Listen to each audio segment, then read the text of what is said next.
Yvette, qui exerçait un étrange pouvoir par son refus même de le revendiquer. Un homme clairvoyant aurait pu tirer de ses traits beaucoup d'enseignements. Elle avait un corps mince, qu'Yvette s'employait à habiller avec le plus grand soin. Yvette avait inculqué très tôt à sa fille ses exigences en matière de bonne présentation. Les deux femmes partageaient à présent le même raffinement, avec une cérémonie un peu incongrue chez Marianne, dont on aurait pu attendre plus d'indépendance, une plus grande vivacité, et même une certaine dose d'opposition. Elle était vraiment le modèle de la jeune fille d'autrefois, heureuse dans le salon de sa mère en attendant qu'on la transfère du foyer parental à celui de son époux, jeune fille destinée à être protégée en sûreté et à se marier jeune. Yvette était fâchée de voir que Marianne ne faisait rien pour se mettre en valeur. Adolescente, elle avait été d'une tranquillité rare. Sa mère avait dû la bousculer pour qu'elle aille aux nombreuses fêtes où elle était invitée. Elle s'était fait facilement des amis, ou plutôt des amis IES, portés sur les confidences. Elle leur plaisait parce qu'elle recevait leurs histoires, les absorbait et n'exprimait jamais ni critique ni opposition. Il y avait en effet quelque chose d'impressionnant, d'impassible, de hiératique même, dans la façon dont elle les écoutait en silence avec son visage sérieux, sous lequel on pouvait imaginer de la sagesse, et elle inspirait ainsi des confidences plus fiévreuses. Aussi Marianne n'était-elle pas ignorante des activités de ses contemporaines, tout en ne voyant aucune raison de les imiter. Son air mondain, sa coiffure impeccable, ses chemisiers de soie, ses longs ongles rouges dissimulaient facilement sa simplicité réelle et donnaient lieu à des spéculations sur l'étendue de son savoir.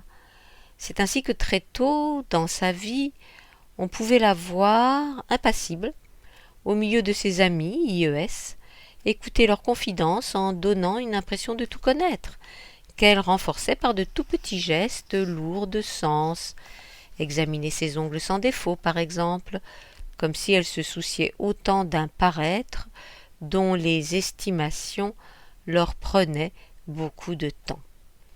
Loin de ses amis IES, elle retombait dans une inaction qui lui était en réalité plus naturelle que les espoirs frénétiques que l'on aurait pu croire qu'elle partageait. Elle lisait énormément Dickens, Wilkie Collins et son cher Trollope, et ses parents pensèrent à un certain moment qu'elle pourrait peut-être en faire sa carrière, étudier l'anglais à l'université, comme Toto, bien que son père s'opposât à l'idée qu'elle quitte la maison. Elle rêvait vaguement de mariage et d'histoires d'amour, de grands événements bien loin de sa vie quotidienne, sauf à travers ce qu'elle apprenait de ses amis, IES.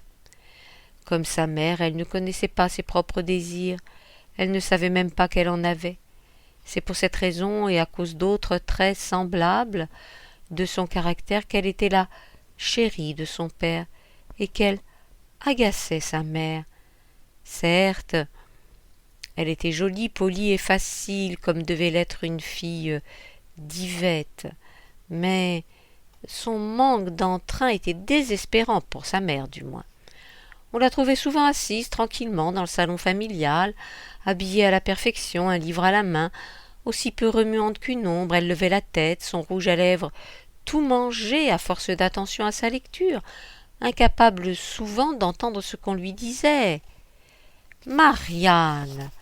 insistait sa mère d'un ton sévère. Mais Hartmann protestait. « Laisse-la, laisse-la !» et caressait tendrement ses épais cheveux bruns. Il aimait l'avoir près de lui, un peu comme un chat, et progressivement la paix profonde de Marianne calmait ses gestes et sa respiration, jusqu'au moment où, avec un long soupir, Il laissait retomber sa main sur la coudoir du fauteuil et pouvait se réadapter à sa vie domestique, rendue toujours bruyante par les observations multiples de sa femme. Marianne aimait aussi rendre visite à Christine, qui avait pour elle une grande affection, voyant en elle l'enfant raisonnable qu'elle aurait tant préféré à son fils turbulent. Christine ne s'inquiétait pas pour Marianne, qu'elle imaginait tranquillement mariée à un homme aisé, après de longues fiançailles, comme il se devait. L'absence de passion, qui était la caractéristique la plus frappante de Marianne, apparaissait à Christine comme la promesse d'une vie heureuse, d'une vie convenant à une femme de l'éducation de Marianne. À cette idée, Christine oubliait ses désillusions. C'était pour elle comme un nouveau début, avec tous les avantages qu'elle n'avait pas connus. Le foyer stable de Marianne, l'affection sans bornes de son père, allait certainement la disposer à rechercher une existence du même genre et une protection semblable. Christine pensait qu'il n'y avait là aucun danger, ni embûche à craindre en route, et souvent elle devait rassurer Yvette qu'elle trouvait trop pressée de caser sa fille. Pour Yvette, la seule réussite d'une femme était de se marier tôt, mais Christine jugeait qu'il fallait souhaiter avec ferveur la prolongation de la jeunesse, dont elle n'avait connu qu'une mauvaise version déformée. Pour rassurer Yvette, elle utilisait presque les mêmes mots que Hartmann pour rassurer Fibiche. « Laisse-la tranquille, disait-elle, laisse-la trouver sa voie. Son rythme est différent du tien. Les filles se marient tard de nos jours, et elle se mariera naturellement. N'aie aucune crainte là-dessus. Il faut que tu lui laisses le temps de faire son choix. Tu ne dois absolument pas la forcer, sinon tu gâcherais tout. » Elle devint ainsi l'alliée de Marianne et un réconfort pour Yvette. Elle se félicita d'avoir acquis une certaine influence sur elle. C'était la seule qu'elle eût, puisque du côté de son fils elle échouait lamentablement, et que Fibiche lui demandait rarement conseil désormais. Il l'utilisait de la même façon qu'il avait utilisé son analyste, comme dépositaire de ses méditations moroses ou pour lui raconter ses rêves. Marianne ne pouvait cependant pas rester chez elle à ne rien faire, même si Hartmann espérait en secret qu'elle y fût autorisée. Vêtue avec soin de cachemire jaune tendre et de flanelle grise, elle entra à l'université de Londres pour étudier les lettres et s'intégrer, pensaient-ils tous, à son groupe d'âge. Mais elle trouva le dit groupe d'âge en tenue de combat, engagé dans la lutte contre le corps enseignant. Comme elle refusait d'y participer et d'écouter la propagande enflammée qui se diffusait autour d'elle, on la considéra comme une sorte d'ennemie de classe et on l'ignora complètement. Au bout de quelques mois, elle se sentait si malheureuse qu'elle demanda à son père la permission de quitter l'université. Après tout, elle n'avait aucun désir de carrière. Même sur ce point, elle était déphasée. Et quand elle décrivait les couloirs sinistres et les salles crasseuses, les escaliers interminables et bruyants et les réfectoires de prison, on aurait dit qu'elle avait atterri dans le château de Kafka, tant elle était effarée et angoissée. Elle ne s'était pas fait d'amis, et cela signifiait pour sa mère que toute l'entreprise avait échoué.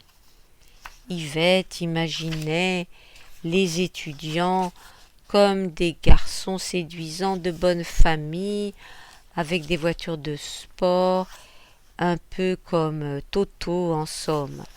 S'ils n'étaient que des garçons sans distinction et en jean, elle ne voyait aucun avenir pour sa fille parmi eux.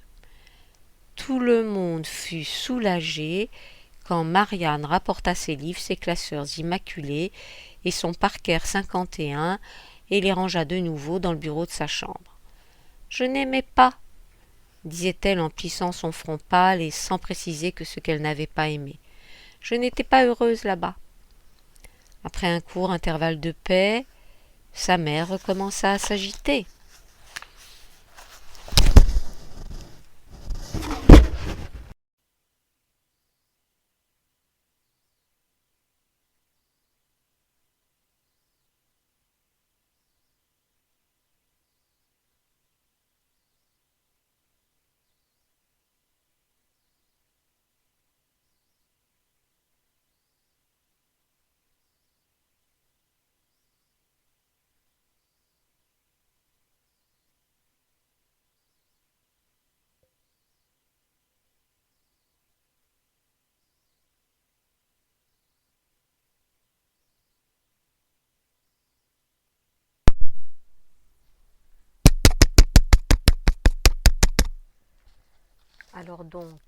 Alors donc, peut-être pas d'erreur avant et peut-être juste avant, c'est juste avant c'était je n'étais pas heureuse là-bas.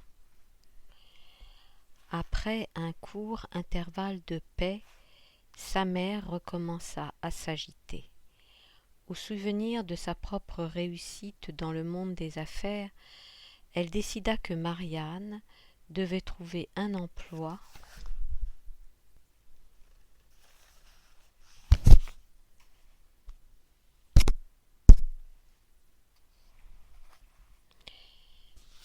bien qu'elle n'eût aucune qualification, ni même la moindre envie de travailler.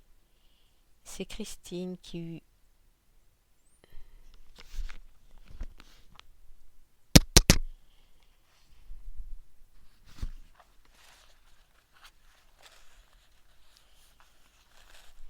l'idée d'un travail bénévole dans une organisation caritative dont l'activité principale consistait à réunir des fonds au profit des services de neurologie infantile grâce à des bals, des concerts et des ventes de livres. Cela paraissait nettement plus approprié. Vêtue encore une fois de cachemire et de flanelle, Marianne prit l'autobus jusqu'au bout de Park Lane. Là, dans une maison qui avait été élégante, elle fut chargée de recopier des adresses. Cela la rendait parfaitement heureuse. Elle cacha à sa mère que ses collègues étaient des jeunes femmes comme elle et que les seuls hommes étaient ceux du conseil d'administration qui se réunissaient une fois par mois et pour lesquels elle était autorisée à remplir d'eau les pichets d'argent dans la pièce austère où ils délibéraient. Pour ces occasions, elle remplaçait le cachemire et la flanelle par des vêtements plus légers mais plus élégants en soie et en laine fine. En voyant sa fille quitter l'appartement avec un chemisier de soie bleue, une jupe noire assez longue et une veste de soie sauvage noire et blanc, Yvette reprit courage et se dit que Marianne ramènerait un otage sous la forme d'un mari. Pour une telle tenue, l'accessoire parfait obligé était une grosse bague de saphir et de diamants. Marianne prenait plaisir à aller travailler, elle aimait faire la queue à l'arrêt de l'autobus chaque matin, elle aimait faire partie de la foule, elle aimait les filles qu'elle côtoyait, à peu près toujours les mêmes, elle aimait les retrouver courageuses, revêtues de leur armure du matin, elle aimait les voir absorbées dans les gros livres de poche qu'elles tiraient de leurs sacs énormes.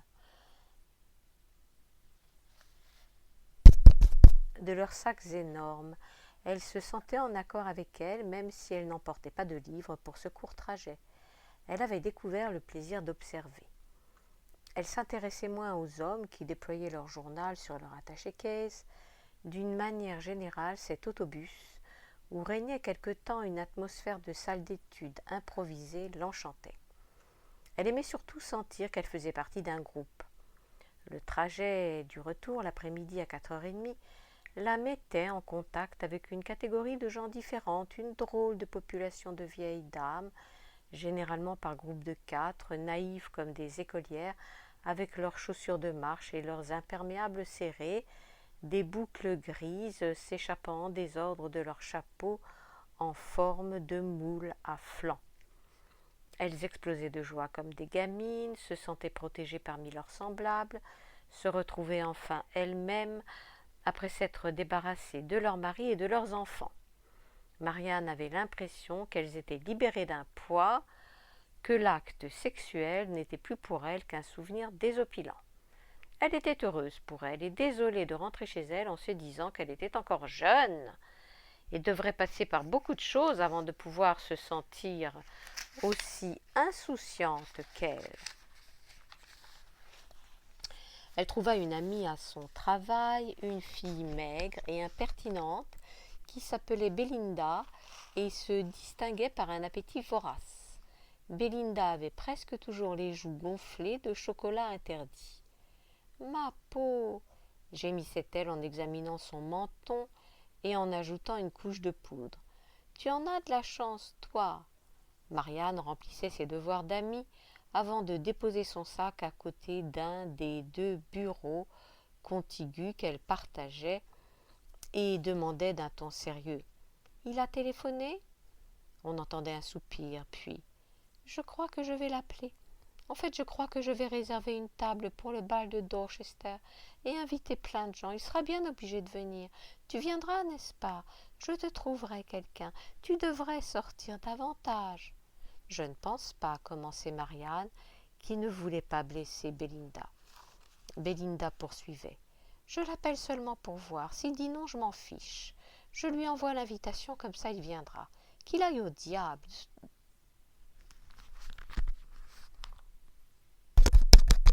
De toute façon, qu'il aille au diable, de toute façon, pour qui il se prend? Elle s'absentait une demi-heure, le triomphe.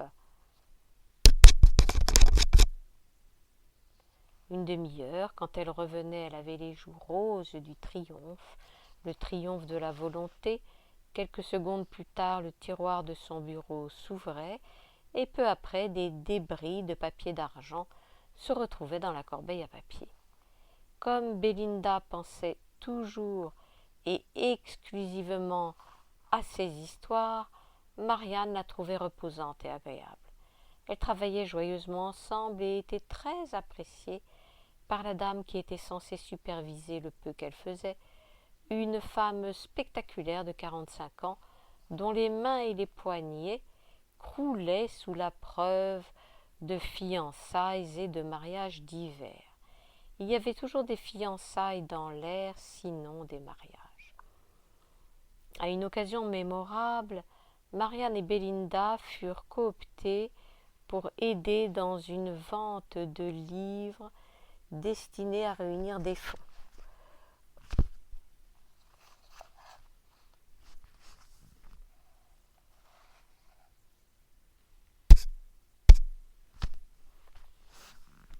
Assises derrière une table, elles étaient chargées d'envelopper les livres signés par un auteur de mémoire historique complètement ahuri. Belinda, les mèches en bataille, engageait des conversations animées avec tout le monde. Ce fut une de leurs plus belles réussites. La salle était bondée, le public agréable. Marianne était émue et se sentait vaguement téméraire en rendant la monnaie. Hartmann, qui se promenait avec une indifférence étudiée, vint s'enquérir. « Vous allez bien? Vous ne faites pas trop de zèle ?» Il alla rejoindre Yvette, qui était assise à une petite table devant une tasse de café, toute tendue comme si sa fille faisait son entrée dans le monde. « Cesse de te tracasser, dit-il, tout va très bien, laisse-la tranquille. » 5 minutes plus tard, Fibiche apparut à son tour. « Vous avez besoin de quelque chose, les enfants? Une tasse de thé, peut-être ?» « Ils sont gentils, tes parents, » dit Belinda, qui avait accueilli Fibiche avec effusion et lui avait vendu un livre. « Tout à fait à l'ancienne. » Elles burent leur thé, qui était arrivé avec 2 biscuits dans chaque soucoupe. Fibiche était parfait pour les détails de ce genre. Hartmann était extrêmement fier de sa fille, qu'il trouvait bien plus belle et plus douée que les autres. Il avait cependant remarqué qu'elle était peu avancée et même ignorante en matière de sexualité. Elle sera comme sa mère, se disait-il, et cela ne lui déplaisait pas trop, car ce qui est gênant chez une épouse peut être précieux chez une fille. Il voulait la garder pour lui, Mais devant l'agitation d'Yvette, son insistance et ses incitations, il devait reconnaître qu'il fallait trouver un partenaire pour Marianne, qui ne semblait pas vouloir s'en chercher un toute seule. Elle n'attirait personne non plus par elle-même, malgré son élégance et son air bien élevé. Quand, sur l'insistance d'Yvette, elle était obligée d'accepter une des invitations de Belinda à l'accompagner le soir, elle n'était pas heureuse. Elle restait assise, l'air grave, et comptait les heures, en étouffant de petits bâillements, les yeux larmoyants de fatigue, tandis que Belinda dansait frénétiquement et dérapait avec ses talons hauts sur le plancher ciré, sa robe dégrafée. En regardant son amie retourner en boitillant là où elle avait laissé en garde son sac qui débordait et autres affaires, Marianne se demandait quand elle pourrait enfin rentrer chez elle. Elle trouvait ses sorties épuisantes et ne voyait pas en quoi sa présence était nécessaire. Elle considérait qu'au bout d'une demi-heure, elle avait fait son devoir de chaperon, mais elle avait trop d'affection pour Belinda pour refuser de rester avec elle. Elle se rendait compte que ses réponses timides n'avaient pas pu retenir auprès d'elle le jeune homme auquel Belinda avait demandé de lui tenir compagnie. Elle devint experte à faire semblant de s'amuser, mais pas assez pour tromper ses partenaires. Ils avaient beau être de gentils garçons, ils ne souhaitaient pas répéter l'expérience.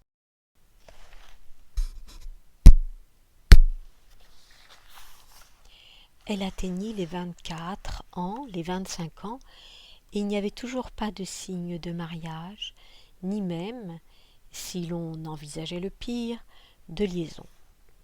Belinda tripotait une bague de rubis à son doigt et venait de se fiancer pour la 2e fois. Elle pensait même déjà à rompre parce qu'elle en avait un autre en vue.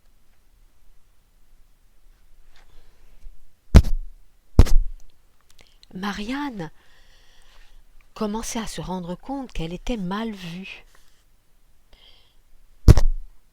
Non seulement par sa mère, mais aussi par son amie, I.E. « Tu es vraiment lente, » disait Belinda d'un ton léger, ivre de son succès. Elle ne voulait pas lui faire de peine, mais elle manquait tout naturellement de tact. Chez Marianne, l'atmosphère se détériorait. « Fais quelque chose !» exigeait Yvette devant Hartmann, et à Marianne, elle disait plus prudemment « Invite Belinda à dîner », car elle savait que, désormais, elle devait faire attention où elle mettait les pieds si elle ne voulait pas que sa fille s'enferme dans une opposition de plus en plus muette. Avec un sentiment d'ultime résignation, Hartmann invita Goodman et Mayer, les hommes du bureau. La table était superbe, le coulibiac de saumon mérita tous les éloges, notamment ceux de Goodman, qui s'épuisa en superlatifs. Roger Mayer, un grand très pâle avec des cheveux roux, ne dit pas grand-chose, mais on trouva que c'était le plus acceptable des deux. Il avait 38 ans, ce qui était vieux selon les critères de Marianne, mais idéal d'après Yvette. Marianne se prépara à accepter encore une invitation à un bal, uniquement pour faire plaisir à sa mère.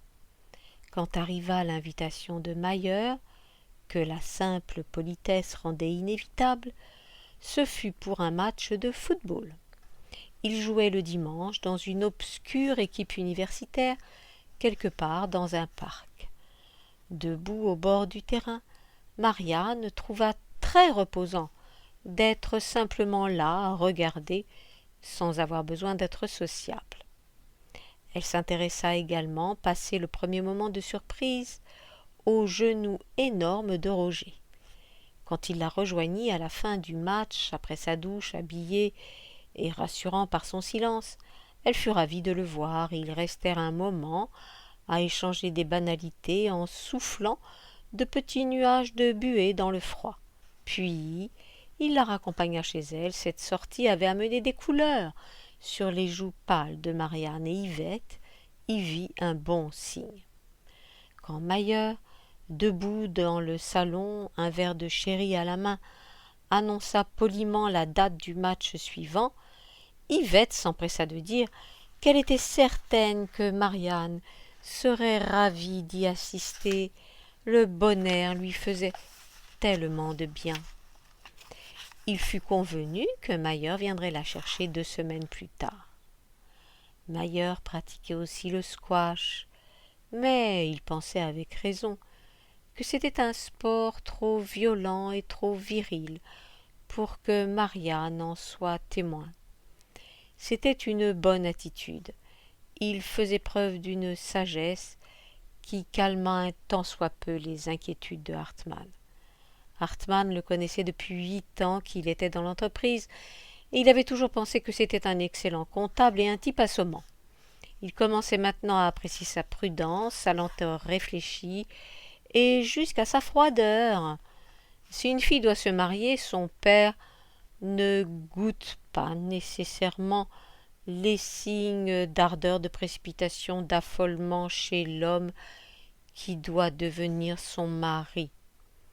Assis côte à côte à la table familiale, Marianne et Mayer, ou plutôt Roger, comme il fallait l'appeler dorénavant, étaient détendus ensemble, inertes même. Et Hartmann voyait des avantages à avoir son gendre sous la main tous les jours. Naturellement, son avenir serait assuré. Hartmann essaya en vain de se dire qu'il y gagnait un fils. Une nuit, il se réveilla, chose inhabituelle, d'un rêve où il était question d'une grande fiesta avec des feux d'artifice qui éclataient dans le ciel étoilé, et tous les assistants étaient habillés en costume espagnol. C'est comme ça que ça devrait se passer, pensa-t-il aussitôt. Mais il écarta cette idée. Il excellait à chasser de son esprit les pensées subversives. Il avait toute une vie d'entraînement. À 27 ans, Marianne se fiança avec Roger Mayer, et Hartmann se prépara à envisager la vie sans elle. Il se mit immédiatement à se renseigner pour savoir s'il pourrait y avoir un appartement libre dans l'immeuble. Pendant quelque temps, le moins longtemps possible si cela dépendait de lui, il allait voir sa fille partir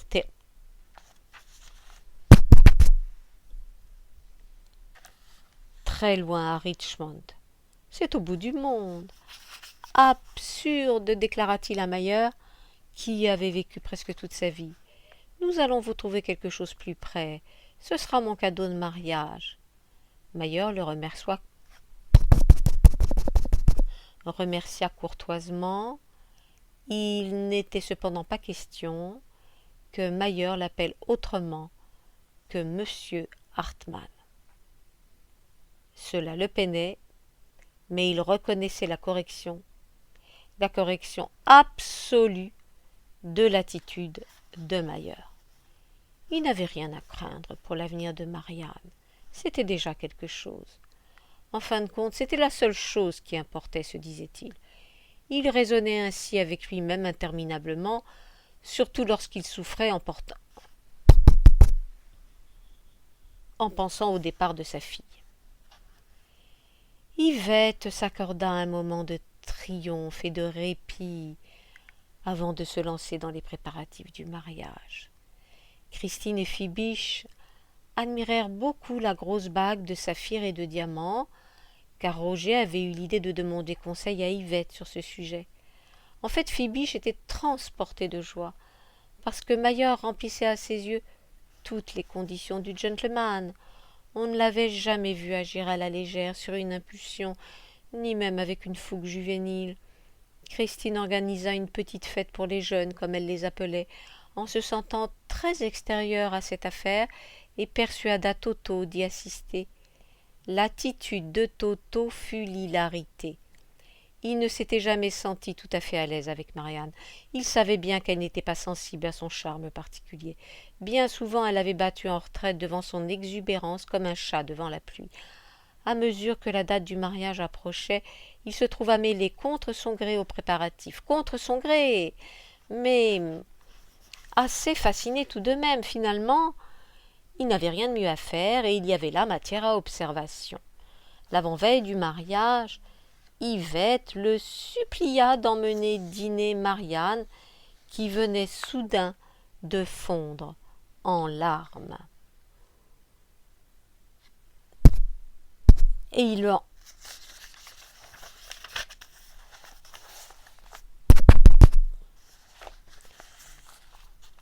en ressentit une curiosité qui n'était pas vraiment désagréable. Il était agacé, nerveux, impatient de briser l'atmosphère victorienne insipide dans laquelle Yvette et Christine évoluaient avec tant de solennité, conscientes de l'importance de leurs activités. Il l'emmena au Savoie, puisque Fibiche lui avait donné un chèque pour l'occasion. La soirée commença très bien, encore que Toto trouva Marianne insupportablement ennuyeuse. Au bout d'une heure, la conversation languit. Marianne paraissait plus silencieuse que d'habitude. Toto était exaspéré par son mutisme, par son absence de vivacité. Quand il sortait le soir avec une fille, il était habitué à davantage d'action. Il trouvait que Marianne était jeune pour son âge, en retard pour tout dire, et son expression prudente commençait à l'irriter. Marianne luttait contre un mal de tête et se demandait quand elle pourrait enfin aller se coucher. Elle n'était pas heureuse. Son malaise était associé davantage à Roger qu'à Toto, bien qu'elle refusât d'admettre ce que cela impliquait. Son visage de chat était pâle, même si le reste était parfaitement en ordre, et la bague faisait un très bel effet sur sa main fine. Cette main, la robe de soie au drapé savant, et les cheveux bruns coiffés avec élégance, donnaient une impression d'aisance, de raffinement, de luxe, de soin. Les fruits d'une bonne éducation, pensa Toto, qui se sentait insulté par cette soirée de soins. Les fruits d'une bonne éducation, pensa Toto, qui se sentait insulté par cette soirée ratée. Il n'était pas habitué à l'échec, pas même à un échec aussi insignifiant. Quand elle posa sa serviette à côté de la tasse de café auquel elle n'avait pas touché et dit « Si nous partions », il commença à éprouver quelque chose de plus fort, de plus profond qu'une simple irritation. Il eut envie de l'ébouriffer, de la secouer. Ce sentiment était une version adulte des bousculades et des coups par lesquels il avait essayé d'attirer son attention quand ils étaient enfants. Même alors, elle n'avait fait aucun cas de lui. Elle n'essaya pas de le remercier pour la soirée. Elle était trop occupée par sa détresse. Dans la voiture sur le chemin d'Ashley Gardens, il n'avait apparemment plus grand-chose à se dire. Après avoir coupé le contact, Toto attendit un instant un signe de gratitude, de flatterie, tel que la plupart des filles étaient toujours disposées à en donner. Puis, comme elle se taisait, il se pencha pour lui dire bonne nuit de la façon qu'il connaissait le mieux. Sa résistance le provoqua. Il lui immobilisa les bras en riant, mais il était contrarié. La colère le rendait plus violent qu'il n'aurait été s'il avait réfléchi plus calmement au peu d'importance de l'enjeu. Décidé à obtenir qu'elle se détende, comme si c'était une preuve de soumission, il lui renversa violemment la tête, irritée et déconcertée par son refus. Finalement, elle ouvrit la porte et s'échappa. Le tour de la bouche lui faisait mal. Fibiche sortit sur le palier avec des bouteilles de lait vides, et il la vit monter l'escalier en courant, 4 à 4, en larmes. Instinctivement, il referma la porte sur lui, la bouche sèche. Il resta dans l'entrée, le cœur battant, puis il alla dans le salon qui n'était pas éclairé. Il demeura un moment immobile, une main sur le front. Sa tête le faisait soudain souffrir. Quand il entendit son fils entrer, il attendit qu'il soit allé dans sa chambre. Puis il le suivit et ouvrit brutalement la porte de la chambre de Toto. « Bandit !» cria-t-il. « Qu'est-ce qu'il y a ?» demanda Toto avec humeur, le visage rouge. Fibiche cherchait une injure totale, définitive. « Je n'ai fait que l'embrasser, » dit Toto. « Pillard !» hurla Fibiche. « Qu'est-ce que c'est? Qu'est-ce qui se passe ?» Christine venait d'apparaître à la porte, effrayée en robe de chambre. « Va te coucher !» cria Fibiche en s'en prenant à elle. « Mon Dieu, qu'est-ce que tu as fait ?» supplia Christine en pleurant.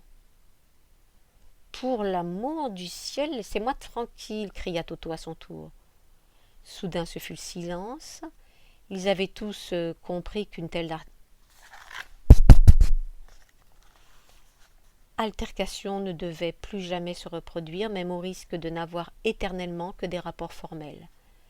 Ils s'aperçurent qu'il était tard, très tard. Au bout d'un moment, Fibiche répéta plus doucement « Va te coucher !» et il prit le bras de Christine pour l'accompagner hors de la pièce. Peu à peu, toutes les lumières de l'appartement s'éteignirent. Le lendemain, Toto envoya un mot à Yvette. Il expliqua qu'il était obligé d'aller à Oxford. Il ne pouvait pas assister au mariage. Il les assurait tous de son affection. La mariée n'avait pas bonne mine. Son voile blanc cachait les plaques rouges autour de sa bouche. Mais elle était pâle, inerte. Ses parents se l'expliquèrent par un malaise qui l'avait obligé à rester couchée la veille.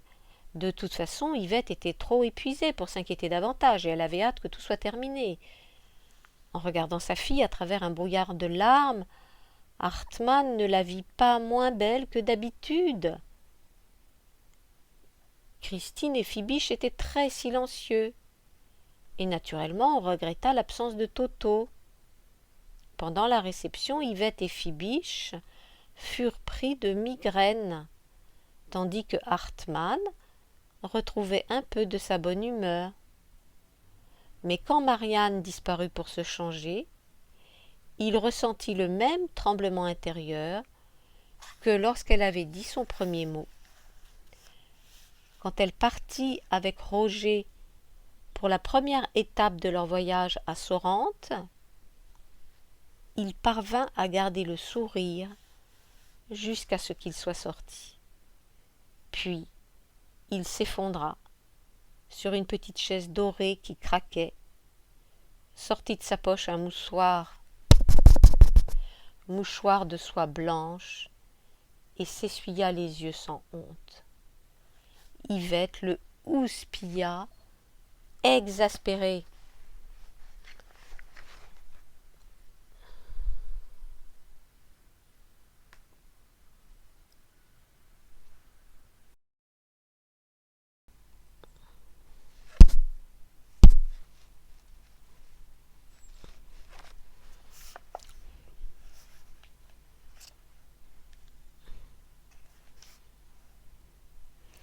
Fibiche pleura par solidarité. « Ah, Fibiche, gémit Hartmann, tu verras quand ce sera ton tour. » Yvette, soulagée que tout soit fini, entretenait cependant quelque irritation à l'idée qu'une fois de plus, sa fille n'avait pas été à la hauteur de la situation. Christine fit un signe à un serveur pour qu'il leur apporte du thé. Ils restèrent dans la salle de bal déserte, mal assis sur leurs chaises dorées, trop fatigués pour bouger, assaillis par les souvenirs et tristes comme on l'est quand on se souvient. « Comme le temps passe, dirent-ils avec étonnement. Ils finirent par se lever, ils allèrent chercher leurs manteaux et furent heureux de retrouver l'air frais dehors où des employés attendaient froidement l'autobus, comme si c'était un jour comme les autres. Ils prirent leur voiture sans un mot. Christine et Fibiche étaient conscients d'un éloignement, d'une petite fissure, dans leur entente parfaite avec les Hartmann, une chose qu'il fallait cacher, enterrer, oublier si possible. Et pourtant, l'instant du souvenir les avait unis plus que jamais. Chacun de son côté, ils s'émerveillèrent de leur amitié intacte. Ils se rappelèrent qu'ils ne s'étaient jamais séparés. À la porte de Fibiche, ils se serrèrent la main, s'embrassèrent chaleureusement, puis allèrent se coucher. Il ne fallait plus rien se dire ce soir-là. Ils dormirent tous profondément dans les 2 appartements abandonnés par leurs enfants. Après son retour d'Italie, quand Marianne annonça qu'elle était enceinte, Hartmann et Fibiche se sentirent très vieux. Quand 2 mois plus tard, elle fit une fausse couche, ils réalisèrent pour la première fois depuis bien des années que tout n'allait peut-être pas pour le mieux dans leur nouvelle vie, que quelque chose s'était détraqué et que, pour une fois, ils étaient incapables d'y remédier. 8. Après le départ de sa fille, Yvette devint un peu nerveuse. Comme elle n'avait pas l'habitude d'analyser ses sentiments, elle n'attribua pas cette nervosité à la tristesse, mais eut tendance à en rendre vaguement Hartmann responsable, parce qu'il était dehors toute la journée et la laissait seule. Lui, qui éprouvait un chagrin bien moins superficiel et qui ne tenait pas à lui laisser prendre des proportions du genre de celui de Fibiche, se hâtait, comme toujours, de lui donner raison et de s'éclipser. Il avait besoin de beaucoup plus de petites gâteries que d'habitude pour conserver sa bonne humeur coutumière. Il était décidé à jouer son rôle honorablement. Le bureau n'était guère plus calme sans Mayer, qui était un homme silencieux. Il travaillait avec flegme et n'avait jamais l'air de se presser. Avec une démarche de somnambule, il s'en allait le soir à pas feutrer et revenait sans encombre le lendemain matin. Son absence du bureau fut sans conséquence. Il avait tout laissé en ordre. Hartmann se prit à s'attarder dans le bureau de Fibiche, à la recherche d'un réconfort que celui-ci lui offrait volontiers. Fibiche ne comprenait que trop bien ce besoin. Il en souffrait lui-même en permanence. En fait, c'était un soulagement pour lui de donner plutôt que de demander. Et il aimait voir Hartmann sous son nouvel aspect vulnérable, tout en sachant qu'il n'était que temporaire. Cela leur convenait à tous les deux de ne pas savoir vraiment ce qu'il se passerait plus tard. Yvette, épuisée, décida qu'elle avait besoin de repos.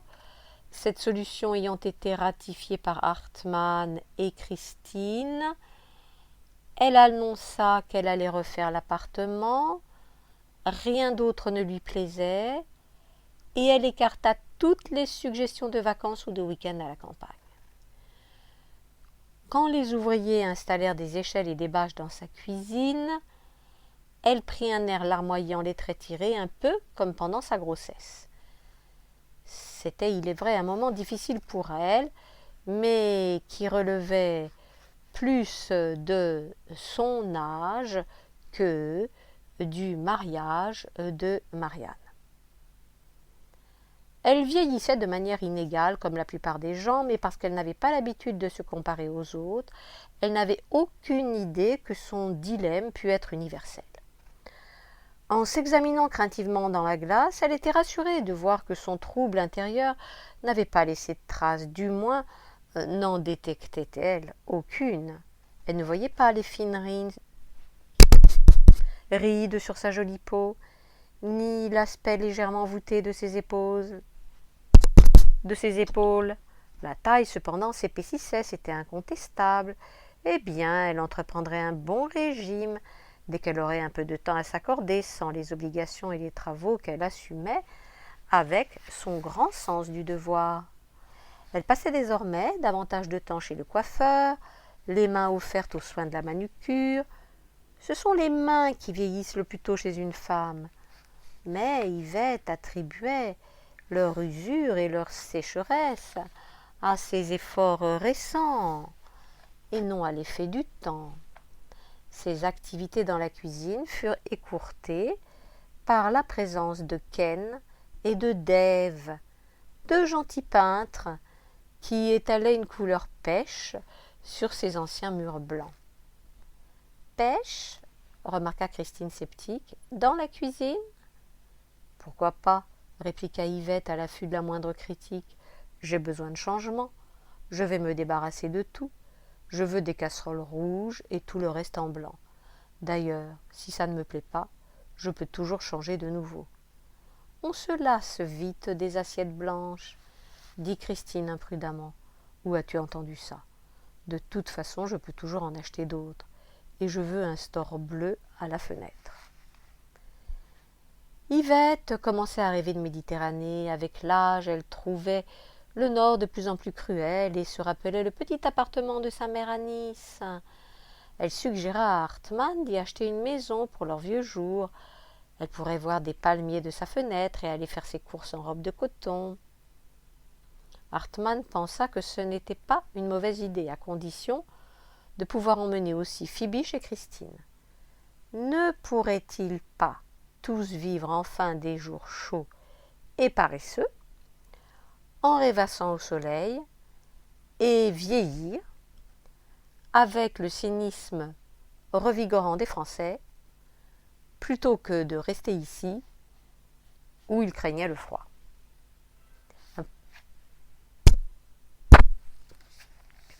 L'appartement à Nice était une possibilité, mais Hartmann ne souhaitait pas la mettre immédiatement en application.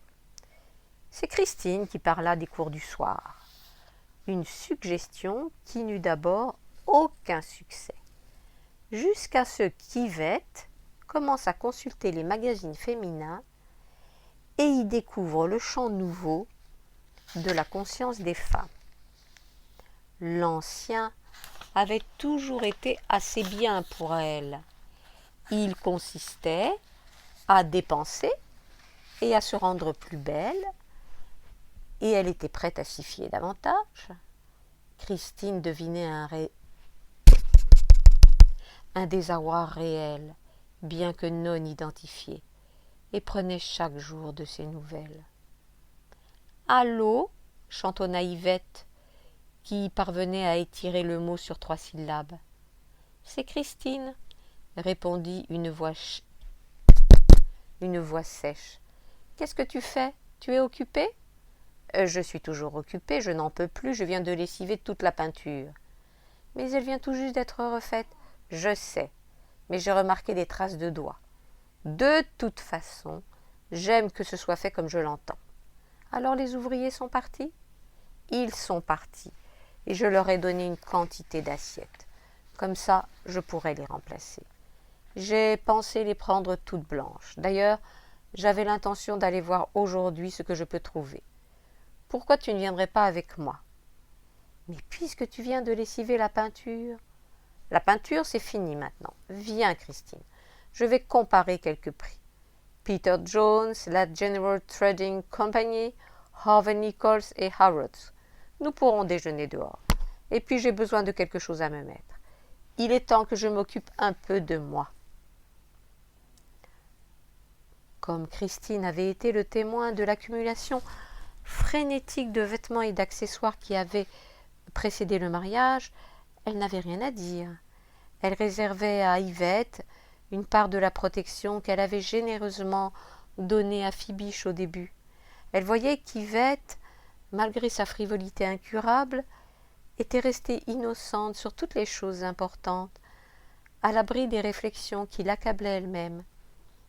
Chaque jour était une nouveauté pour Yvette, et elle n'analysait jamais ses émotions, quelles qu'elles fussent. Christine remarquait parfois sur son visage une expression d'égarement, le regard tourné vers la fenêtre, en attente. Son mariage, la naissance et le mariage de sa fille, qui s'était accompli vivement et sans complications, semblaient la laisser inapaisée, comme si, faute d'un nouvel événement qui viendrait vite l'occuper, Un abîme risquait de s'ouvrir. Quel abîme? Celui qui nous attend tous, quand tous nos actes nous paraissent futiles, quand il nous semble que nous ne sommes plus capables de remplir nos journées et que l'attente frôle la terreur. Yvette n'identifiait heureusement pas la menace de ses peurs d'adulte. Ayant établi le programme de sa journée, elle se mit à chanter joyeusement, elle avait une jolie petite voix, et prit dans un tiroir des mouchoirs de dentelle qu'elle trempa d'eau de Cologne et glissa dans son sac. « Je ne ferai pas la cuisine ce soir, se dit-elle. J'achèterai quelque chose chez Harrods. » Cela lui parut une idée brillante et même hardie. Elle alla faire part de la nouvelle à Hartmann et descendit l'escalier pour retrouver Christine.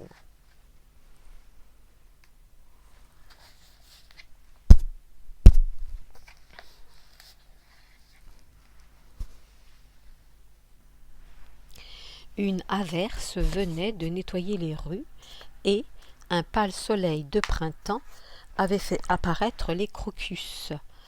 Des pigeons pompeux se pavanaient sur les trottoirs. Devant la gare Victoria, des voyageurs émergeaient, éblouis par la lumière inhabituelle. « Nous pouvons prendre l'autobus jusqu'à Knightsbridge et descendre Sloane Street », annonça Yvette à son amie, qui ne disait rien. « J'espère que tu n'es pas pressée. Je veux pouvoir bien regarder les magasins. » Puis, contente d'avoir posé ses conditions, elle s'intéressa à ce qui l'entourait.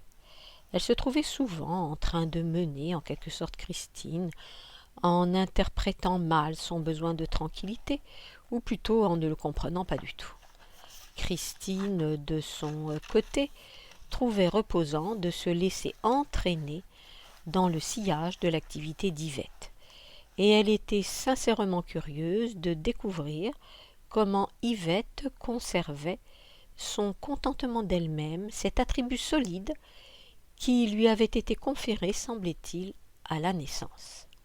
Christine avait entendu l'histoire de l'enfance mythique d'Yvette. Elle avait éprouvé de la pitié là où Yvette n'avait éprouvé que de l'orgueil. Le soir triomphant de la survie qu'Yvette partageait avec Hartmann, « Regarde, nous nous en sommes tirés !» ne s'accompagnait pas chez elle de la conscience d'avoir échappé à un désastre. Elle mettait la réussite au compte du mérite et non de la chance, et si quelque chose dans sa vie bien ordonnée lui causait une petite déception, elle ne se gênait pas pour se lamenter sur son sort au lieu de se résigner momentanément à l'inévitable. Mais elle se remettait très vite et se consolait à l'idée d'un plaisir, d'une sortie, de vacances, d'une fête, d'une chose agréable à attendre. C'est ainsi qu'ils s'étaient tous habitués inconsciemment à fournir à Yvette des motifs de bonne humeur permanente. C'étaient de petites concessions, car elle se contentait de peu, c'était son charme. Ce qui leur faisait de la peine, sans qu'ils se le disent, c'était cette expression passagère de détresse, comme si dans son ignorance, Yvette découvrait qu'elle était à la dérive, comme si sa vie, soudain incompréhensible, comme si elle était toujours la petite fille du train, qui ne comprend pas le désespoir des injonctions de sa mère, et ne demande qu'à être et rester une petite fille, sans que se projettent sur elle des espoirs et des craintes de grandes personnes. Elle avait traversé sa vie avec compétence, elle avait surmonté, relégué dans ses souvenirs inconscients la confusion de sensations qui l'avaient environnée dans le train de Bordeaux, ou bien l'avait vraiment oublié. Cet épisode leur paraissait à tous, en particulier à Christine, une affaire bien plus grave que ne l'avait toujours considérée Yvette, qui continuait à le raconter comme si c'était une jolie histoire, chaque fois que l'occasion se présentait. Toto, notamment, avait beaucoup aimé cette histoire quand il était petit et s'amusait debout à côté du fauteuil d'Yvette à tripoter les bagues sur ses doigts. Mais avant de partir définitivement pour Nice dans l'appartement que lui avait acheté Hartmann, Martine avait dit à Christine le jour du mariage de Marianne « Occupez-vous de ma fille ». Christine avait accepté, que pouvait-elle faire d'autre? Les forts doivent toujours s'occuper des faibles, même si leur force est pénible, même si elle leur a été imposée par des circonstances qu'ils n'ont pas choisies. Il y avait aussi chez Yvette une volonté de vaincre qui se traduisait, sans intervention de la réflexion, par une excellente santé physique. Un appétit régulier, un sommeil efficace et une digestion qui fonctionnait bien la remplissaient d'un orgueil naïf, comme s'il n'existait aucun autre système tolérable. Devant l'assiette qu'elle avait vidée, elle déposait sa cuillère avec une certaine approbation, comme si la nourriture était forcément destinée à lui faire du bien. Les combats entre Fibiche et son estomac la rendaient perplexe. Quand ils dînaient tous ensemble, elle lui reprochait d'être nerveux, comme si elle l'avait pris en flagrant délit de lèse-majesté à l'égard de sa nourriture, une substance aussi vénérable. Chose étrange, il mangeait plutôt mieux en sa compagnie, rassuré par l'appétit de vivre d'Yvette, bien qu'il trouvât sa cuisine trop lourde. Christine, qui comprenait ses répulsions délicates et instinctives et qui lui préparait avec soin des repas légers, ne dînait pas avec autant de plaisir. Encore une indigestion, annonçait tranquillement Fibiche quand ils étaient invités chez Hartmann. La nuit qui suivait était alors ponctuée par le bruit de cachets effervescents pétillant dans un verre d'eau et d'éructations appliquées, voire complaisantes. Le lendemain matin, il refusait le petit déjeuner, mais ça valait la peine, assurait-il à Yvette un peu plus tard au téléphone. Yvette, contrairement aux autres, n'était pas consciente d'être entrée dans sa vie par la petite porte. « Regarde, nous nous en sommes tirés » était une pensée constamment présente dans l'esprit de Hartmann. Christine et Fibiche n'en étaient pas aussi sûres. La conscience d'Yvette, comme celle de son mari, était limpide. C'est pourquoi, en fin de compte, ils allaient si bien ensemble, malgré des incompatibilités qui, en réalité, s'atténuaient à mesure que l'âge s'en mêlait. Ils partageaient un goût inné pour la réjouissance, qui manquait mystérieusement à leur fille. Hartmann pensait souvent que leur aisance était un bonheur tardif, et il en éprouvait une joie fervente. Yvette, elle, n'y pensait pas du tout. À son avis, n'importe quelle jeune fille, car elle se considérait au fond comme une jeune fille, alors que lorsqu'elle était très jeune, elle avait toujours prétendu être une femme à tort dans les deux cas. À son avis, n'importe quelle jeune fille pouvait réussir comme elle, à condition de se savoir comme elle-même la plus belle. Elle gérait avec largesse son bien-être, sa prospérité, cela faisait aussi partie de son charme. Elle offrait sans cesse des cadeaux, elle prenait un air étonné, si l'on s'opposait à son extravagance, comme si le destinataire souffrait d'une incapacité paralysante qu'elle ne pouvait pas comprendre.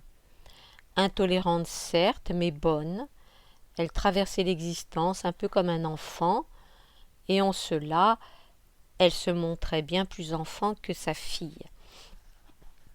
Elle n'avait jamais connu en effet l'équivoque secrète de son corps, telle que Marianne l'avait ressentie dans les bras de Toto, et elle n'avait pas eu le temps de se résigner comme Marianne quand elle restait à la traîne de ses amies IES plus aventureuses, et surtout elle n'avait jamais connu et ne connaîtrait jamais le désir, celui que Marianne devait découvrir plus tard, quand l'intervention hâtive mais experte d'un jeune homme lui révéla ce à quoi elle renonçait en épousant un homme si rassurant et si peu appétissant. Si Yvette avait été au courant de tout, elle n'y aurait accordé aucune importance. Toto n'avait aucune intention, c'est un gamin, comment as-tu pu le prendre au sérieux?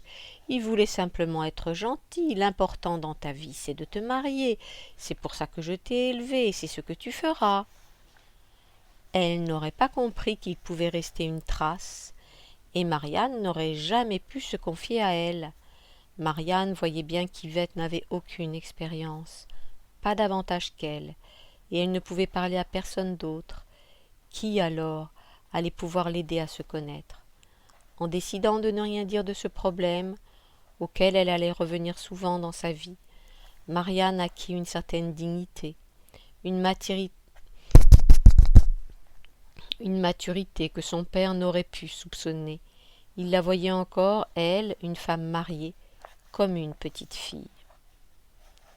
Ce jour-là, un jour comme il n'y en avait pas tant, car Christine était consciente de la disparité de leurs ambitions, le soleil effaça sur le visage d'Yvette la dernière ombre de doute, un doute qu'elle ressentait toujours comme un mécontentement. Christine, entraînée à assurer le bonheur d'Yvette, se sentait presque heureuse elle-même d'accomplir cette tâche toute simple. Elle se voyait vivre dans l'inertie, pendant qu'Yvette exprimait à loisir et avec orgueil sa satisfaction, ou bien en déplorait l'absence, haut et fort. Ce jour-là, les augures paraissaient favorables. Dans l'autobus, qui était pour Christine une mine d'informations, qui n'attendait que d'être utilisée, Yvette s'assit, en souriant, sans le moindre regard, à droite ou à gauche. C'est ainsi qu'elle attirait l'attention, sans laquelle elle ne se sentait jamais tout à fait bien. Elle imaginait que les autres voyageurs se demandaient « Qui est-ce? Qui est cette femme blonde, admirablement mise ?» Si l'attention ne venait pas, elle l'imaginait, ou elle supposait que seule la pure jalousie empêchait ou dissimulait la curiosité qu'elle suscitait. Elle regarda avec complaisance sa jupe en beau lainage noir et ses bottes vernies à hauts talons. Elle effleura d'un geste de possession désinvolte le foulard de soie noué dans l'encolure de sa veste de vison noire. Face à elle, Christine, en jupe écossaise et blazer, avait l'air, pensa-t-elle, d'une provinciale. Mais c'était très bien, elle était toujours comme ça, c'était tout Christine. Elle essaya d'oublier la veine douloureuse de sa jambe gauche, rendue plus gênante par les talons hauts, et comme pour surmonter cette gêne par la seule force de sa personnalité, ce qu'elle faisait pour tous les inconvénients que lui causait cette période de l'âge mûr, elle s'imposa un sourire amusé et condescendit à regarder par la fenêtre. Pourtant, quand la femme assise à côté d'elle se leva, trébucha et faillit tomber, c'est Yvette qui la retint avec un sourire de sympathie réelle, dépourvu de toute condescendance. « Faites attention, dit Yvette à la femme, une pauvre dame manquant d'assurance qui pouvait avoir le même âge qu'elle. » Quand elle descendit à son tour de l'autobus, elle dit à Christine « C'est terrible comme certaines personnes se laissent aller, non? Il n'y a aucune excuse. Il suffit d'un petit effort. » Ce que signifiait se laisser aller, que ce fût en perdant l'équilibre et en tombant ou bien en renonçant à sa façade, lui rendit sa bonne humeur, car elle ne risquait ni l'un ni l'autre, et comptait bien ne jamais s'exposer à de tels accidents. « Il fallait d'abord prendre un café, annonça-t-elle. Ce fut ensuite à Christine de trouver un endroit approprié, ce qu'elle fit sans difficulté, car dans Sloane Street, tout est organisé pour les femmes qui y font leurs courses, au milieu de la matinée ou dans l'après-midi. Assise à une petite table dans une atmosphère chaude embaumant le chocolat, Yvette prit l'expression solennelle avec laquelle elle accueillait toute forme de nourriture. Elle accompagna son café d'un éclair au chocolat. « Je sais que je ne devrais pas, dit-elle à la façon des femmes qui ont toujours l'intention de commencer un régime. La réponse obligée était « Non, tu ne devrais pas », ou elle pouvait être « Pourquoi pas ?» Christine opta avec sagesse pour la seconde formule, plus apte à éviter une discussion. Elle avait dû étouffer un bâillement nerveux devant les gâteaux proposés sur un plateau tenu un peu trop près de son visage. Elle avait attrapé certaines des répulsions de Fibiche. Elle se sentait déjà fatiguée à l'idée de comparer des services de porcelaine comme si c'était vraiment au-dessus de ses forces. Elle connaissait l'énergie naturelle d'Yvette et savait qu'elle ne rentrerait pas chez elle avant d'avoir dûment achevé ses explorations. Il faudrait encore déjeuner et certainement aussi prendre le thé, parce que Yvette se réjouissait de ce défi qui consistait à rester toute la journée dehors et tenait à profiter de tout ce qui lui était offert. Christine ne pouvait espérer qu'une petite promenade entre deux magasins pour reprendre des forces. Si elle était restée seule un jour comme celui-là, elle l'aurait passé dans un jardin. Elle eut un bref soupir et se dit qu'il ne fallait pas être égoïste. En face d'elle, Yvette attendait l'addition, les lèvres pincées. L'agréable langueur de la première belle journée de l'année incitait Christine à la rêverie. Yvette, elle, n'en était pas affectée, insensible à toute variation de température et d'aspect autres que les siennes. Un soleil bienfaisant se répandait dans les rues de Londres, où Christine se serait attardée si elle n'avait dû suivre Yvette, dont la marche s'accélérait quand elle apercevait son but. Elles firent des incursions prolongées dans divers magasins où, au milieu du tintement de la porcelaine, la sonnerie des tiroirs-caisses, la foule agitée des femmes, et sous la lumière artificielle toujours la même, Yvette restait complètement absorbée par la liste de plus en plus longue d'objets de plus en plus somptueux dont elle inscrivait les prix. On aurait dit que c'était elle, la jeune mariée, que sa fille venait de devenir. Quand arriva l'heure du déjeuner, Christine avait déjà la tête qui tournait. Yvette était pleine d'une vigueur nouvelle. Elles s'assirent parmi des femmes de même milieu qu'elles, des femmes qui ne travaillent pas, presque archaïques, pensait Christine, tandis que des serveuses s'activaient et leur servaient le genre de repas qui est censé plaire aux femmes, qui font des courses, des salades extrêmement savantes et sans saveur, des gâteaux et des desserts trop sucrés. « Je prendrai un morceau de celui-là, » dit Yvette en indiquant un gâteau au fromage blanc visiblement cuit au maître. « Je sais que je ne devrais pas. » Elle avait absorbé son repas avec son application coutumière, alors que Christine, attirée par le soleil qui entrait à flots, avait refusé de s'y intéresser. Elle, qui n'avait aucun goût pour les achats, sentait chez Yvette une force redoutable. Rechargée par son gâteau, elle se préparait à sa dernière analyse de prix chez Harrods. « Marianne me manque, » dit Christine sans réfléchir au moment où elle quittait le restaurant. « À moi aussi, naturellement, » répondit Yvette.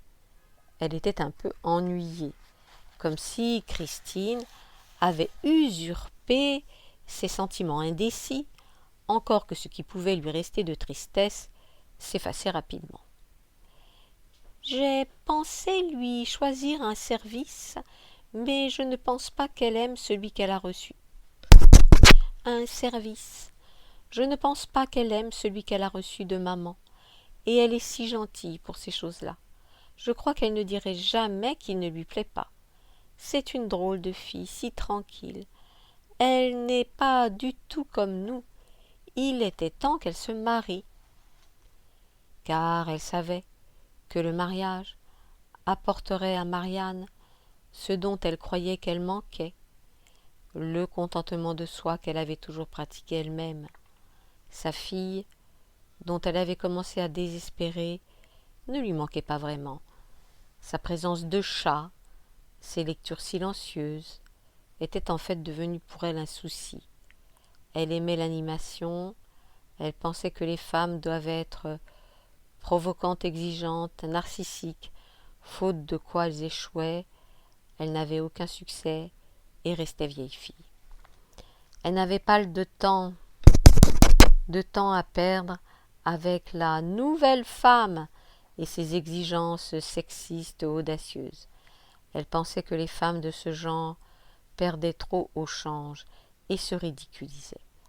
Elle préférait l'idée d'obtenir des hommes, des concessions, et n'y voyait aucune honte, même si cette conduite impliquait une certaine forme d'exploitation. Si on lui avait présenté des objections, elle aurait défendu fermement sa position. « Je joue mon rôle », aurait-elle répliqué. « Je fais la cuisine, le ménage, je veille au bien-être de mon mari. Je ne suis pas responsable de ses besoins. Au fond, ce n'est pas vraiment mon affaire. » Elle ne dédaignait pas de comptabiliser avec orgueil ses activités domestiques et avançait même une théorie audacieuse. Elle valait 10 000 livres par an. C'est ce qu'elle avait lu dans l'un des rares articles auxquels elle se donnait la peine de s'intéresser. Comme la plupart des gens qui lisent très peu, elle se rappelait chaque mot et s'y référait souvent. Son mari était habitué à entendre ses discours impressionnants sur sa fatigue, comme si elle s'épuisait pour lui. Il était assez sage pour ne pas lui faire remarquer comme elle vivait bien, mais il savait aussi qu'aucune autre femme ne se serait consacrée avec autant de dévouement à sa paix domestique. Devoir entendre comment Yvette s'y prenait était bien peu de chose en échange d'un intérieur parfaitement tenu, et il supposait que tous les maris doivent endurer des récits très semblables après une rude journée de travail. Il savait qu'ils prétendaient l'un et l'autre travailler bien plus qu'en réalité, et cela l'amusait de voir qu'il pouvait entrer dans des disputes grand guignolesques auxquelles il ne croyait pas vraiment. C'était pour lui comme s'il jouait à être marié. Il était touché par l'air profondément absorbé d'Yvette quand elle organisait un dîner ou changeait l'ameublement de leur chambre, comme s'il était encore responsable de la jeune fille qui avait prétendu travailler dans son entreprise.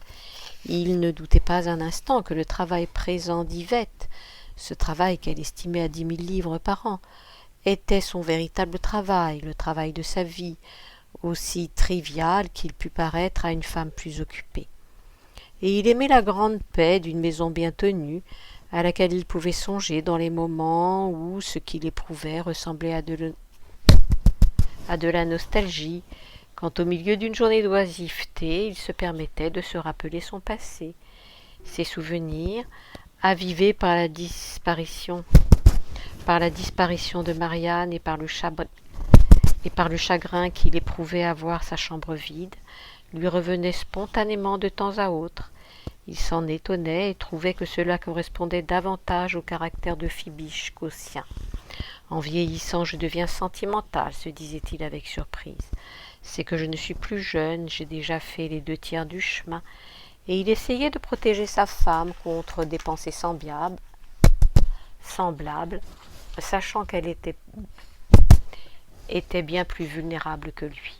Alors il se montrait indulgent envers elle, se résignait à l'entendre se plaindre, finissait par éprouver pour elle une tendresse qu'il n'avait probablement pas connue les premières années.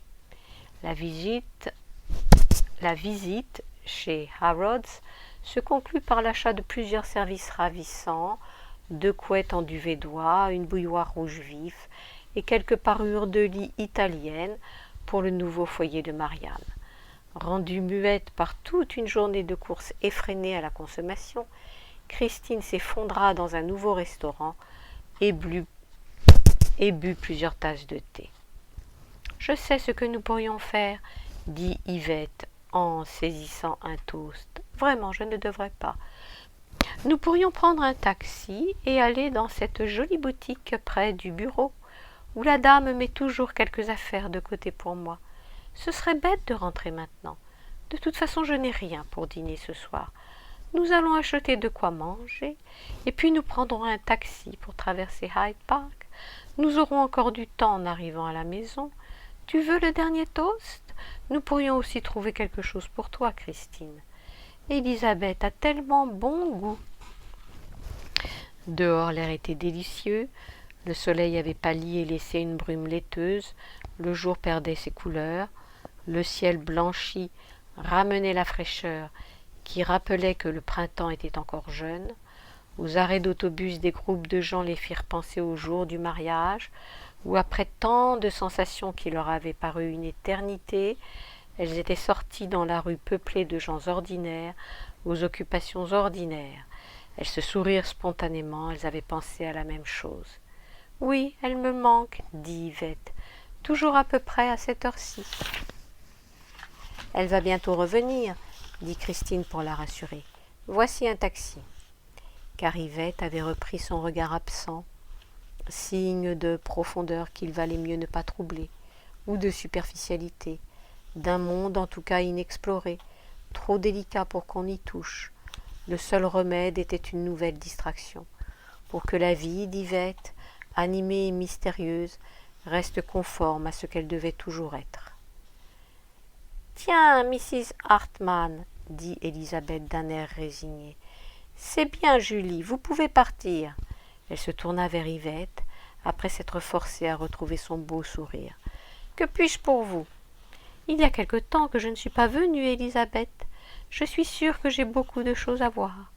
Elle ôta sa veste, sa jupe et ses bottes. Sa veste,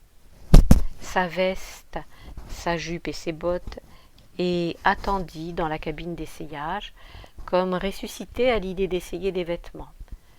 Une demi-heure après, elle avait rejeté 5 tenues plus ou moins tentantes, toutes très chères. « Non, déclara-t-elle d'un air indécis, tout ça est trop apprêté. Vous n'avez rien d'italien ?» Élisabeth lui apporta un manteau et une jupe couleur taupe, dans un beau tissu soyeux, et regarda sa montre sans trop de discrétion. « Oui, dit Yvette en réfléchissant, c'est davantage mon style. Je verrai, je reviendrai. Vous pouvez me le mettre de côté ?» Elle se pencha pour remettre ses bottes. Christine vit dans la glace le bourrelet de chair au-dessus du jupon de satin noir, le dos épaissi et jaunissant entre les bretelles de satin noir. C'était le spectacle que voyait Hartmann le soir quand ils rentraient dans leur chambre, celui qu'Yvette ne voyait jamais. Elle vieillit, pensa Christine, et je vieillis encore plus, mais c'était apparemment moins important pour elle que ce ne devait l'être pour Yvette. « J'ai l'air fatiguée, » dit Yvette avec quelque surprise, en examinant son visage sous la lumière cruelle. « Fatiguée, non, » pensa Christine, « c'est plus grave que ça. » Elle avait vu la poitrine légendaire, devenue moins fière. Elle avait aperçu les épaules affaissées, pendant qu'Yvette massait sa jambe douloureuse.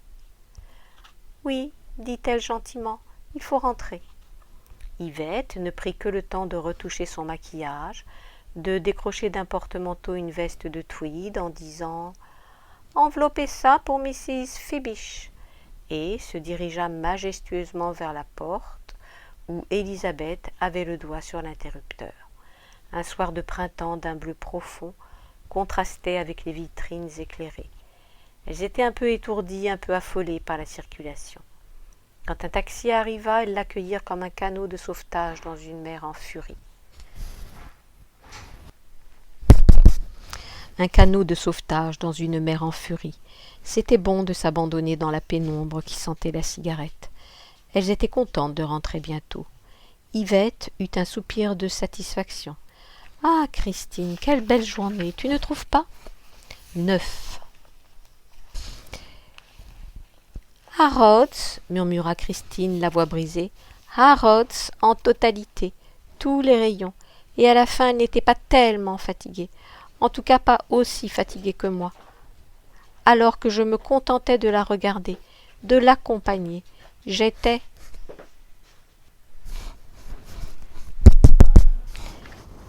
sa dame d'honneur. » Fibish sourit. Il aimait quand sa femme était de cette humeur-là, irrévérencieuse, indépendante, vivante. Il aimait partager avec elle son admiration pour les Hartmann, qui lui paraissaient plus forts que lui, supérieurs, sans aucune raison valable, mais parce qu'ils étaient intrépides, obtus même, et que cela leur permettait de mieux réussir au jeu de la vie. En réalité, le seul fait que Hartmann considérât la vie comme un jeu, et qui plus est un jeu auquel on peut gagner, intriguait Fibiche et le paralysait à la fois. De même, la présence de son épouse, une femme profondément bonne, dont il connaissait et exploitait les qualités depuis le temps où il était un jeune homme sans foyer, n'avait pas l'efficacité de celle d'Yvette, dont l'énorme contentement le rassurait beaucoup. Quand Yvette se fâchait parce qu'il ne voulait pas manger un plat compliqué et étouffant, il éprouvait une gratitude étrange pour ses manières impérieuses, tandis que lorsque Christine guettait anxieusement sa réaction à la première bouchée d'un mélange soigneusement allégé, elle lui faisait penser à une infirmière ou à une gouvernante chargée de le surveiller, mais pas nécessairement de lui donner du plaisir. Il savait qu'il n'aurait pas pu épouser quelqu'un d'autre. Il savait qu'il l'aimait, quelqu'un d'autre. Il savait qu'il l'aimait, mais il savait aussi confusément que sa vraie vie était ailleurs, encore inexplorée, que son devoir était de la récupérer, d'en reprendre possession, et tant qu'elle lui demeurerait cachée, il serait un somnambule, condamné à vivre une existence créée pour lui, par les autres, où nulle part il ne se sentait chez lui. De plus en plus, ce qu'il ressentait était une sorte de mal du pays, encore qu'il ne pût pas se l'expliquer. En attendant, il devait se contenter de cela, de cet appartement bleu-gris toujours dans la pénombre qu'il retrouvait toujours avec un mouvement de surprise, de cette femme angoissée, parfois malheureuse, et de ce fils extravagant qui leur avait été imposé et qu'il jugeait responsable du silence et du repli de sa femme. Ils n'avaient pas vraiment parlé ensemble de leur fils, qu'ils soupçonnaient des pires ignominies. Chacun voulait préserver encore quelque temps la paix qu'apportait son absence et qui allait bientôt prendre fin. Encore un dernier trimestre à Oxford, et il faudrait aborder de façon plus précise et plus pratique la question de son avenir. Fibiche se rendait compte avec tristesse qu'il ne pouvait donner à Toto aucun conseil, aucun que celui-ci respecterait. Et pour être honnête, il avait lui-même un tel besoin de s'orienter. Il désirait si ardemment une explication que les suggestions pratiques lui paraissaient absurdes. Il répugnait à voir revenir son fils, comme si les aventures sexuelles de Toto étaient une insulte pour ses parents, qui n'étaient pas tenus d'en être les témoins, les complices, ni même de les connaître. Cette étrange réticence, il le voyait bien, ne pouvait que leur nuire.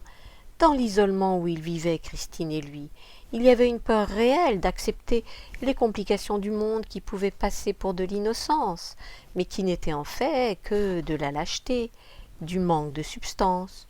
Tous deux avaient été tellement privés d'enfance que c'était comme s'ils attendaient encore dans les coulisses, sans savoir que cette étape, heureuse ou malheureuse, doit être dépassée, que tous les commencements se situent dans une certaine mesure dans les limbes et ne sont qu'une introduction aux actes définitifs, qu'ils en constituent le prologue. À son avis, ce qui les rendait impuissants, Christine et lui, et constituait malencontreusement leur bien indissoluble, c'était d'avoir été privés de leur enfance à cause de l'absence involontaire d'adultes.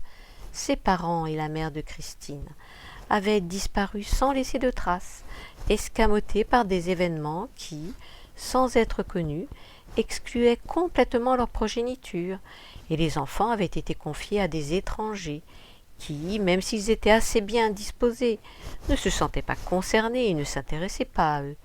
Ils avaient donc grandi sans véritable éducation, sans les dictons et les sermons, les coutumes et les particularismes qui constituent pour les enfants une philosophie. C'était vrai, du moins dans son cas.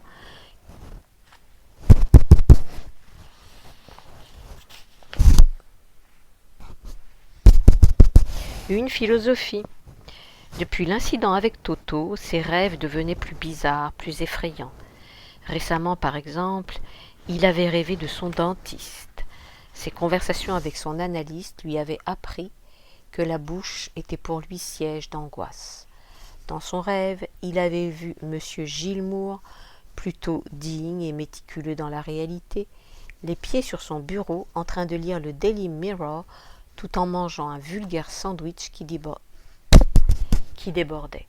Des miettes de jambon et de salade dégringolant sur son costume, acheté visiblement d'occasion. M. Gilmour, avec un visage sombre et coloré et coléreux, invitait Fibiche à prendre place dans le fauteuil. Puis il ouvrait la porte de son cabinet et faisait entrer quelques amis pour qu'ils assistent à l'opération qui allait suivre. Fibiche, bâillonné et sans défense, devenait l'objet d'une attention douteuse dans un décor qui était devenu mystérieusement immense et sombre, panoramique. Au réveil, il reconnut le décor de l'atelier de Courbet, où le peintre, tout au centre, est environné d'une foule disparate de poètes, d'écrivains, de gardes-chasse et de dames de la bonne société, en crinoline qui posent tout en méditant. Fibiche, dans le rôle de Courbet, ne faisait pas une démonstration devant une foule admirative, comme on peut l'imaginer à propos du peintre. C'était une victime, sur laquelle on allait perpétrer quelque agression dentaire.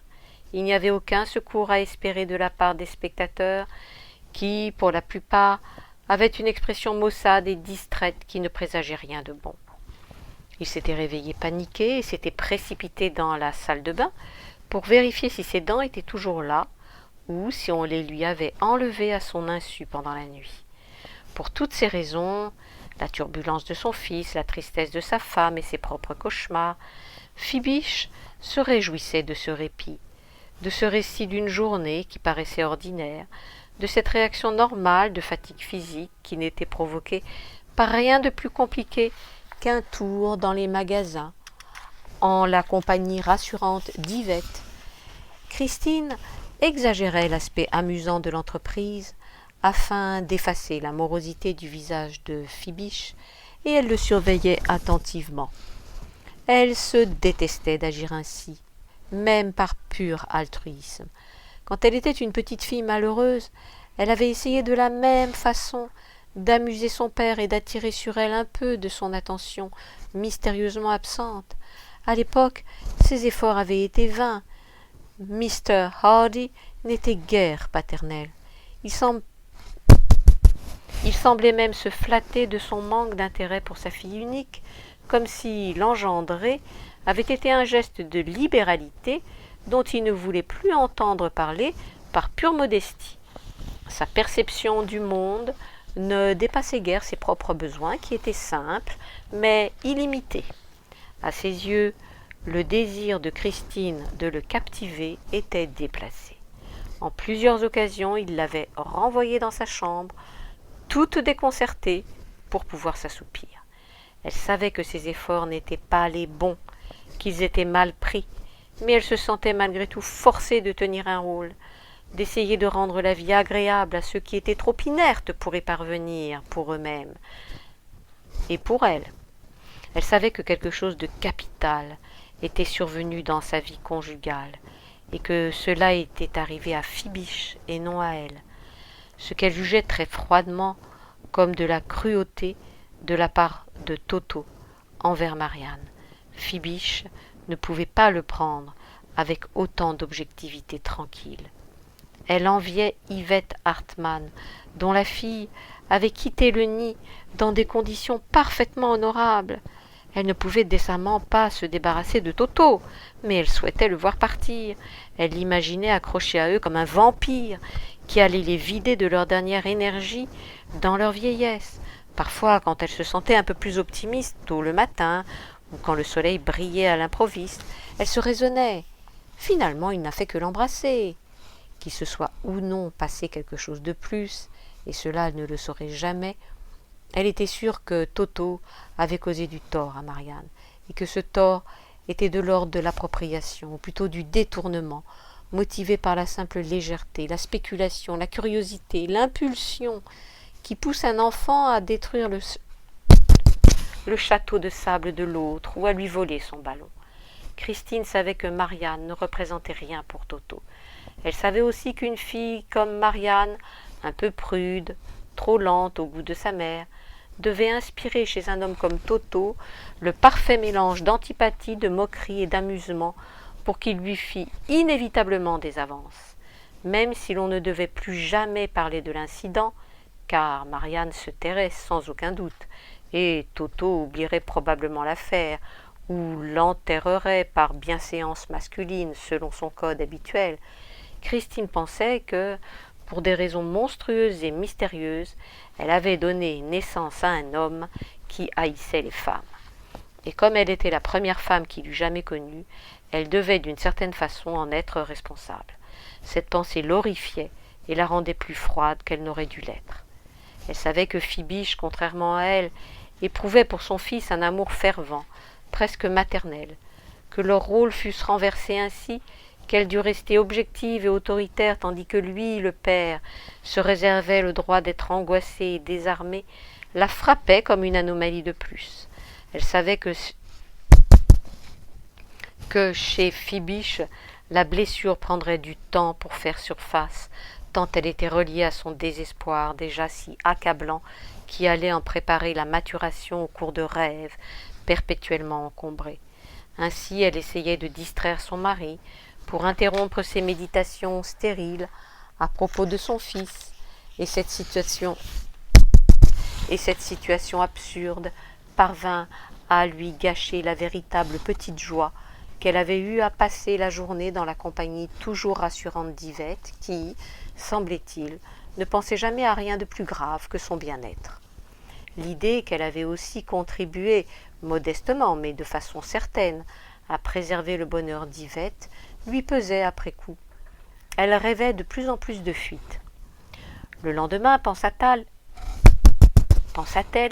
elle laisserait pour une fois Fibiche préparer le café, et elle écrirait à Toto pour lui demander quels étaient ses projets, car elle sentait qu'il n'y aurait d'avenir pour aucun d'entre eux tant que rien de précis n'aurait été décidé à propos de Toto. Dès qu'il serait casé, auprès de quelqu'un ou dans une activité quelconque, elle pourrait convaincre Fibiche de voyager davantage. Toujours menacé par ses angoisses innées, il redoutait de partir de chez lui. Elle se disait qu'ils avaient été heureux et pouvaient le redevenir. Elle était consciente de ne pas être une bonne mère, pas assez bonne en tout cas pour l'être écrasant qu'était devenu Toto, et que l'on aurait pu l'accuser de trop s'acharner à rompre trop tôt le lien qu'il avait attaché autrefois à son fils. Cela lui causait un chagrin immense, en comparaison duquel les autres n'étaient que délectations moroses. Il devait y avoir un terme, une situation qui lui accorde une certaine liberté intérieure, tout en laissant une place pour la sollicitude maternelle ou conjugale, car elle savait bien que la sollicitude devait encore être son lot. Elle ignorait s'il existait une autre formule, parce que son modèle le plus proche, Yvette, lui apparaissait comme une mère trop désinvolte, une mère qui avait trop souvent raison, sans réfléchir assez au destin de son enfant. Cependant, cette désinvolture la servait, et maintenant Marianne était sans doute particulièrement bien partie dans la vie, grâce surtout à l'intervention de sa mère. Mayer, le mari accessoire, était dépourvu de charme, mais solide. La jeune fille, inexpérimentée, ne souffrirait pas de nouveaux bouleversements.